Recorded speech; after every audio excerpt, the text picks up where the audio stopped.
पवन सिंह का एक नया गाना आ रहा है जो कि स्क्रीन के ऊपर दिखाई दे रहा होगा। इस गाने का अपडेट ही थोड़ा सा अलग है, क्योंकि आज से 3 दिन पहले यसी म्यूजिक ने, यसी फिल्म्स ने पोस्ट किया, बताया कि पवन सिंह का गाना 1 दिसंबर को आ रहा है। सुबह में आज गाना आने वाला था, गाना रिलीज़ नहीं हुआ। अभी जब हम वीडियो बना रहे हैं तो 1 दिसंबर के शाम को बना रहे हैं, लेकिन गाना रिलीज़ नहीं होने का कारण बताते हैं। क्या है पूरा मैटर, जो गाना स्क्रीन के ऊपर दिखाई दे रहा होगा, इस गाने में पवन सिंह के साथ आवाज़ था अंतरा सिंह प्रियंका का। और पवन सिंह अपने पूरे कैरियर में अंतरा के साथ कभी कोई गाना नहीं किए।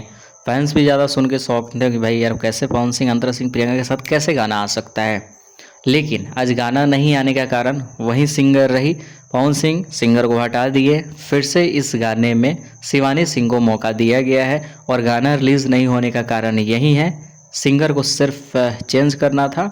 इस वजह से गाना फिर से गवाया गया है किसी और से, और गाना रिलीज़ किया जाएगा 5 दिसंबर को। तो यहाँ की इस वीडियो में एक छोटी सी अपडेट थी, सोचे फैंस के साथ शेयर कर दे। 6:15 में सुबह रिलीज़ किया जाएगा 5 दिसंबर को गाना।